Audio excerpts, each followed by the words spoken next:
Good afternoon, Prinhoundar, welcome, Croizo, back to the channel, here we are again.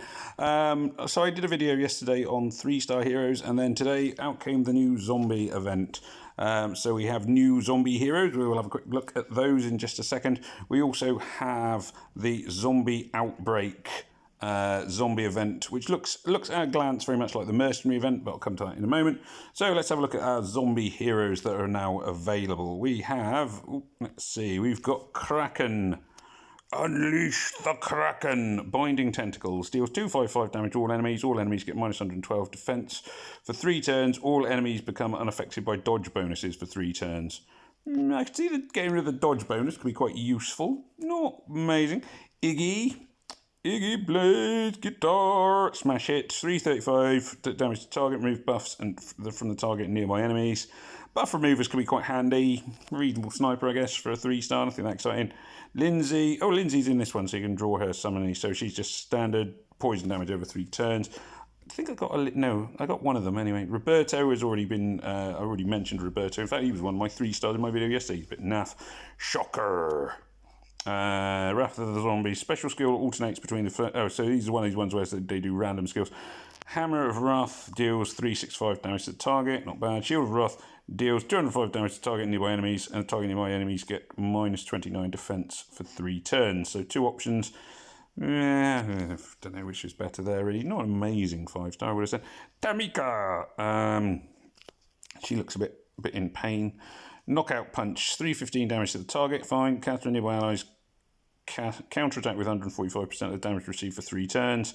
So counterattackers always, I'm quite like counterattackers, particularly when I'm attacking rather than defending. Counter nearby allies regenerate a moderate amount of charge for each counterattack. The effects, yeah, she's okay, not amazing. Yeah, again, reasonable. It's probably better than the last one. Nagao, I may be pronouncing that right. I'm guessing it's not Nagao, but Nagao, 300% damage to target, 154 additional damage if the caster has stealth. The caster gets stealth and plus 28 dodge for 2 turns. Yeah, okay, that could be quite a useful sniper, I could see. Spud has been around for a long time, so has Billy Bob. Ember. Ember. Scorch the World, 305 damage to target, minor damage to nearby enemies, destroys all minions. Destroying minions can be useful, there's not that many minions in the game. And burn damage, 386 over 2 turns. Yeah, the damage over time is pretty good there, actually. So Ember would be, yeah, quite like Ember. She looks pretty good. Probably my favourite of the bunch thus far. Barbed Wire, not Pamela Anderson, unless she's really let herself go. Deals 245 damage to all enemies. Deals 50% additional damage against armour. Deals extra damage against green. Not that excited by Barbed Wire. Not that amazing. Quake. Oh, Quake's the one from the front. There we are. He's one of the ones, what do we call it, appears on the loading screen. 330 damage to target, gets Taunt that prevents enemies from using special skills on the caster's ally for 3 turns. Caster dies in the next 3 turns, they will resurrect as Raging Brute with... Oh, so okay, so he turns into a Raging Brute. Not bad. Yes, that isn't too bad. Taunt is quite a useful skill, or can be. Makes him a good defensive guy. Only a 4-star though, so I'm not sure about amazingness. Shelley, okay, 340 damage to target, damage increased by 20% for each dead ally. Yeah, okay, that could probably a bit troublesome once already dead. Breakthrough. These barriers of pain. Sorry. 215 damage to target. Special skill. Caster and nearby allies. Get a further 4%. Yeah, again, nothing that amazing. Page. Not sure what's going on with her hands there. 260 damage to target and poison. Yeah, that's okay. Not a bad 3-star there. Manfred, we've already seen. Scarlet. She looks death from above.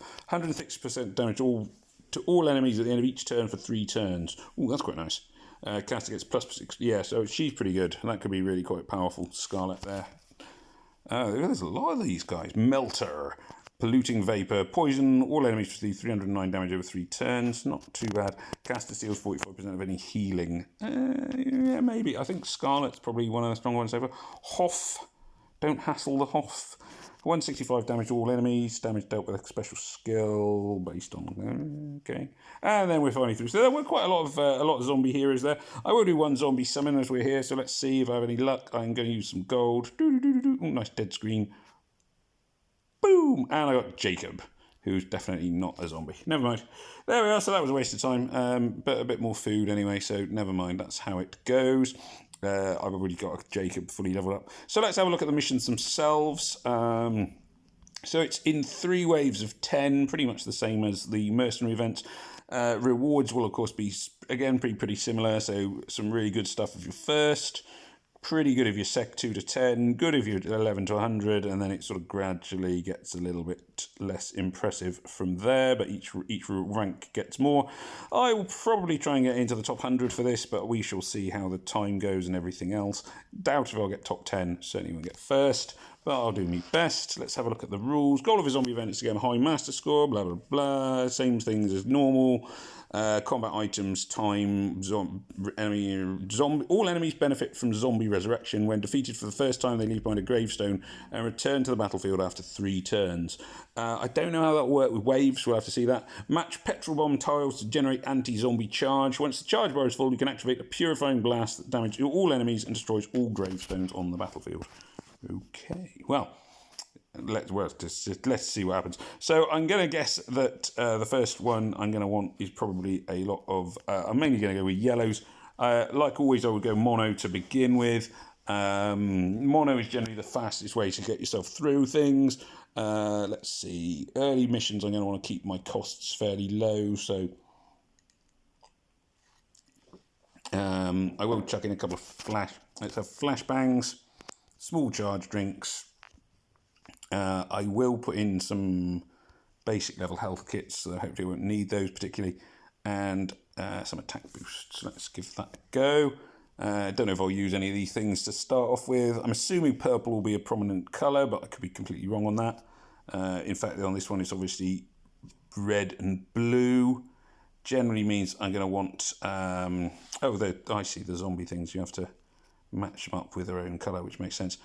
So that zombie's coming back to life. Right, okay, makes sense. So presumably once the whole wave is dead, if I just kill off this guy? Oh no, you still have to wait on the graves. Oh, that sucks. Now that does suck. I haven't got enough things. Oh, I see. Well, that is sucky. So each wave... you have to kill them and then kill them again. Oh, but I can activate my thing now. So by the look of it, your best bet then is going to be to try and get rid of the graves as soon as graves appear. So if this guy can kill them all, can he do that? Maybe. Not quite. Let's see. So if I blow this one up, there we are. They're all graves now, and then I activate my thing. Boom! All the graves are gone. Ha ha ha! All right. So it looks to me. I would recommend then that my guess is that you probably want to save the. You want to save your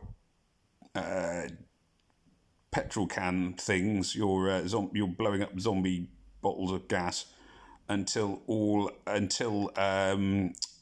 you can destroy gravestones, because otherwise you've got to kill them again and again and again and again. It's a shame you can't damage the gravestones with just regular attacks.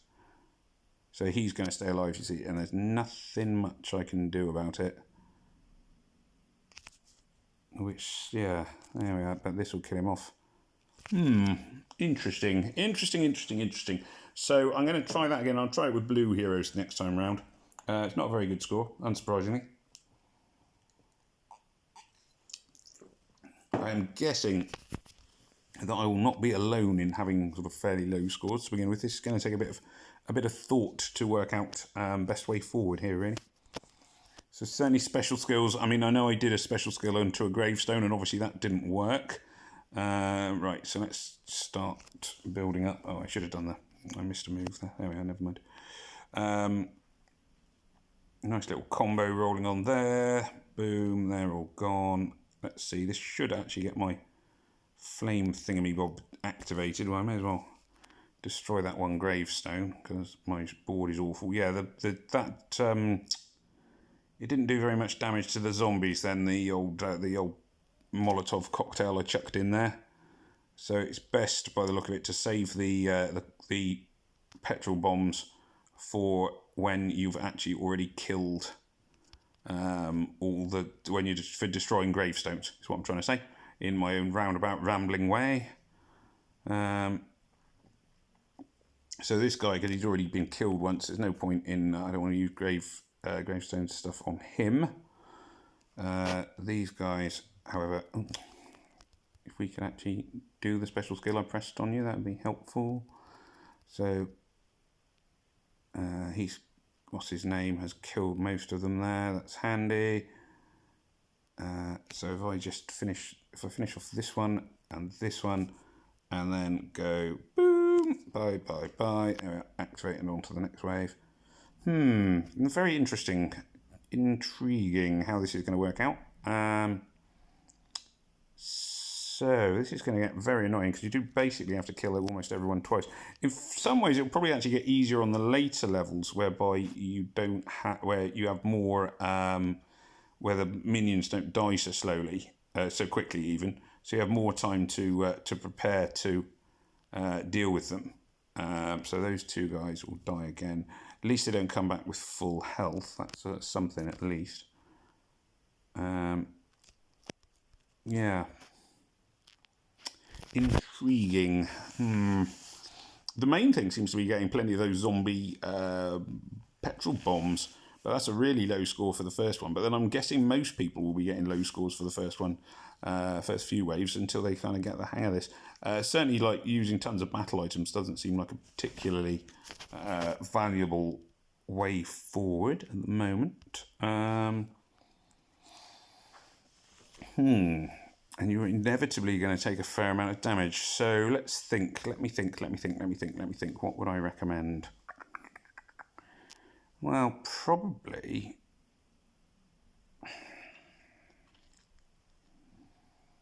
Let's try one more. I will try one more with monochrome. I think monochrome might be the way forward.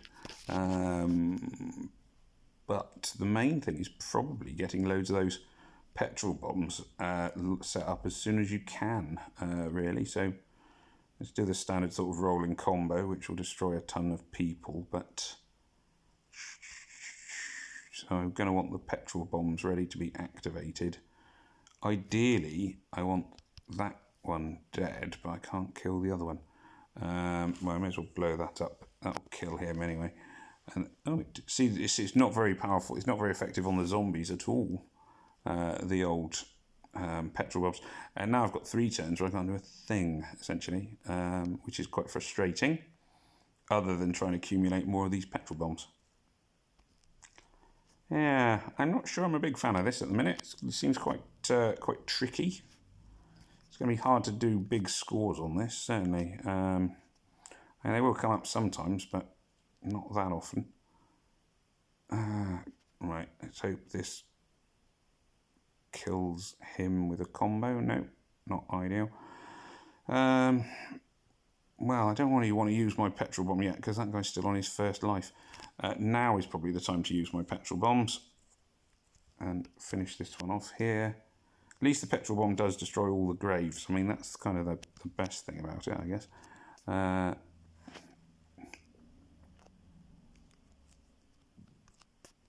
So they're all dead. What I could really do now is like a massive wave of petrol bomb clearing stuff.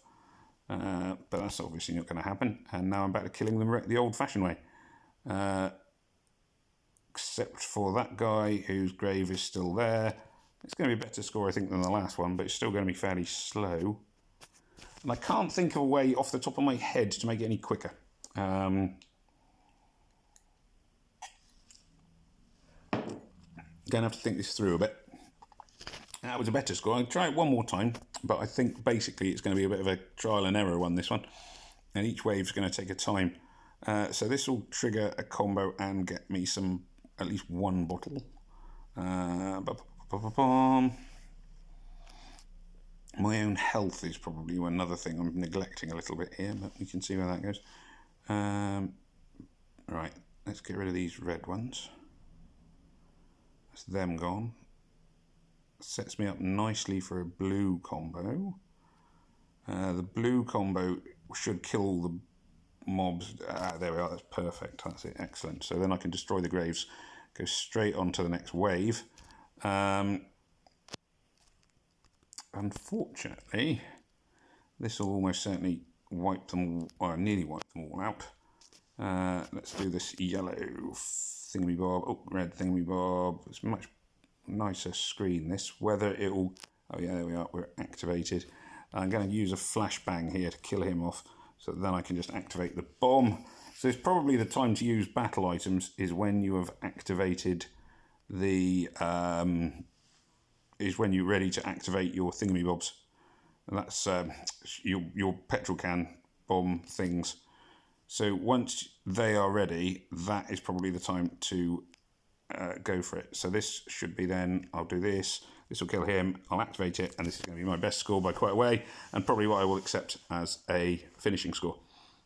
Bit of timing, using battle items just when, but only use battle items, I would say, when your charge bar at the top is full, when you've got your full petrol cans. And I think that's probably about the best advice I can offer in a minute. So we shall see how we get on, but good luck, everybody. Please do remember to like, share, comment, and subscribe. I hope there were some useful tips in there. And it just remains for me to say, may death come swiftly to your enemies. Take care of yourselves. All the best. Farmer Ben saying goodbye. Heul war.